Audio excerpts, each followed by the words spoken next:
M1 Garand Rifle. The M1 Garand was a gas-operated semi-automatic rifle chambered in .30-06 Springfield and issued widely to U.S. infantry from 1941 onward. Its 8-round N-block clip allowed faster follow-up shots compared to bolt-action rifles used by enemy forces. The design relied on a long-stroke gas piston that cycled reliably in desert heat, Pacific humidity, and European winter conditions.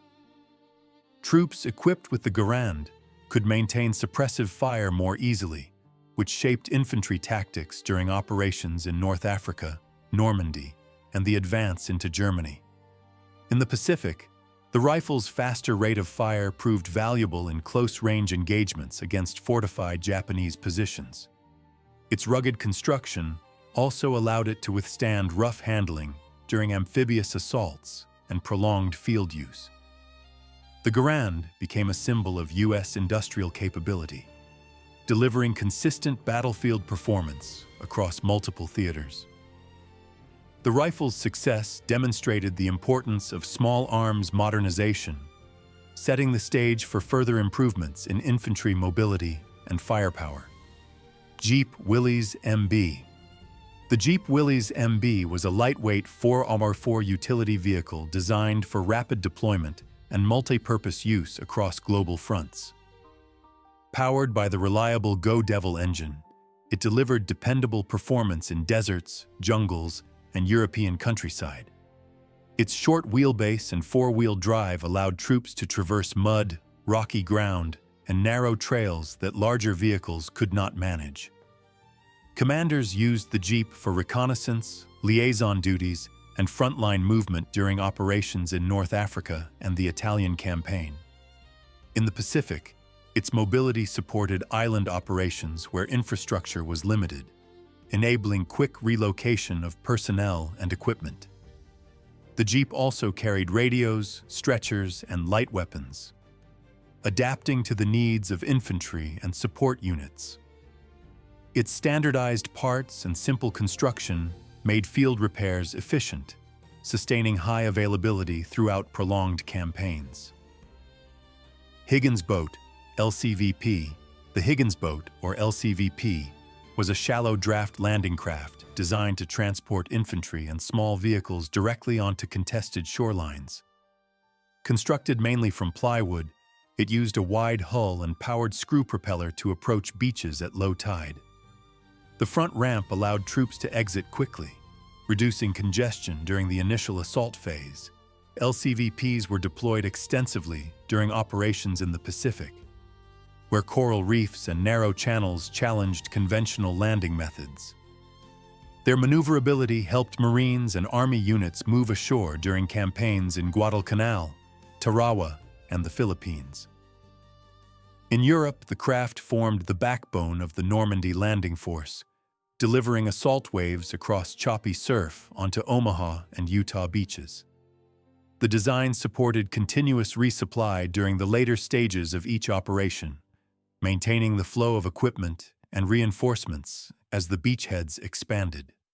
DUKW Amphibious Truck. The DUKW was a 212-ton amphibious vehicle built on the GMC CCKW chassis and enclosed within a buoyant steel hull. Powered by a 6-cylinder engine, it propelled itself through water using a rear-mounted propeller and then transitioned onto land using standard wheel drive. The design included a central tire pressure control system, enabling operators to adapt traction to beaches, sandbars, and unimproved roads. During operations in Sicily and Italy, DUKWs moved cargo directly from transport ships to inland assembly points, bypassing congested or damaged ports. In the Pacific, they supported landings on New Guinea, Leyte, and Okinawa, where their ability to cross reefs and shallow waters improved supply reliability. At Normandy, DUKWs carried artillery, ammunition, and command personnel ashore, maintaining steady deliveries throughout shifting tide conditions and rough surf. Their flexibility ensured consistent logistical support as Allied forces advanced. The vehicle's effectiveness demonstrated how amphibious transport expanded operational reach, setting a precedent for post-war mobility solutions. Liberty ships. Liberty ships were standardized cargo vessels designed for rapid construction and long-range transport. Measuring over 400 feet in length and powered by triple-expansion steam engines, they carried bulk supplies, vehicles, and fuel across the Atlantic and Pacific. The welded hull construction reduced build time and minimized the need for specialized labor, allowing shipyards to produce hundreds of vessels quickly. During the Battle of the Atlantic, Liberty ships replaced merchant losses faster than German submarines could destroy them, ensuring stable supply lines to Britain and the Mediterranean. They transported armored vehicles and ammunition for the North African campaign, later supporting preparations for Operation Overlord by delivering vast quantities of material to British ports. In the Pacific, Liberty ships moved construction equipment, aircraft parts, and rations needed for operations from the Solomons to the Philippines. Their large-scale availability demonstrated how industrial capacity could secure the logistical foundation of global military operations. Proximity fuse, VT fuse. The proximity fuse used a miniature radio circuit to detect when a shell neared its target and triggered detonation at the optimal distance. Earlier timed or impact fuses required precise calculations or direct contact, limiting effectiveness against high-speed aircraft. With the VT fuse, anti-aircraft guns achieved significantly higher interception rates during operations in the Pacific, where Japanese aircraft often relied on low-altitude approaches against naval forces. The fuse enabled more consistent defensive engagement by creating airbursts near enemy aircraft. When introduced to European ground operations, artillery units employed VT-equipped shells to produce overhead bursts that increased coverage against dispersed infantry. The design was rugged enough to withstand the intense acceleration of firing, allowing wide deployment across multiple gun types. Its integration into naval and field artillery units improved overall fire efficiency and reduced ammunition expenditure. The success of the proximity fuse illustrated how electronic innovation could reshape modern munitions and broaden their tactical applications. SCR-300 radio. The SCR-300 was a frequency modulation radio designed for short-range voice communication at the platoon and company levels. Operating within the 40-48 MHz band, it minimized static and atmospheric interference, providing clearer reception than earlier AM sets. The unit featured channelized tuning, enabling rapid frequency selection during operations. Infantry units used the SCR-300 extensively during the Italian campaign, where rugged hills disrupted wired communication. In France, its clarity supported coordination during the breakout from Normandy and subsequent advances across the countryside. In the Pacific, the radio aided jungle operations, where vegetation reduced line-of-sight effectiveness for other devices. The set's portable configuration allowed operators to move with assault elements, maintaining contact during shifting tactical situations. Its improved reliability enhanced coordination between infantry, artillery observers, and support teams, ensuring more responsive fire and maneuver.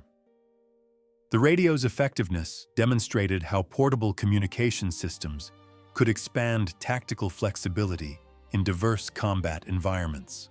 Norden bomb sight. The Norden bomb sight was a gyro-stabilized optical device paired with a mechanical computer to calculate bomb release points during medium and high-altitude missions. Its stabilization system reduced the effects of aircraft motion, allowing bombardiers to align their sights more effectively during European daylight operations. The device measured variables such as wind drift, airspeed, and altitude, producing a calculated release point that improved accuracy over earlier bomb sight designs. During campaigns over Germany, The Norden supported strategic bombing missions aimed at industrial and transportation targets, where precision was essential to disrupt enemy production.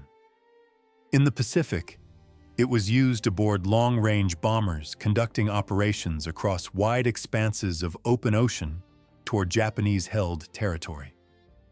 Although environmental factors and anti-aircraft fire affected real-world precision, the bomb sight remained a foundational tool for U.S. bombing doctrine throughout the war.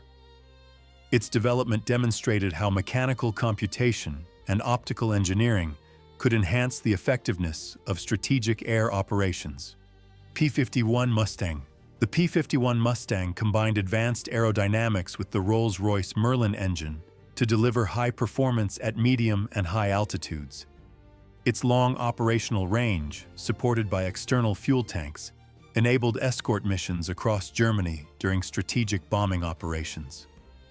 The aircraft's speed and maneuverability allowed it to counter enemy fighters effectively, reducing bomber losses during deep penetration raids.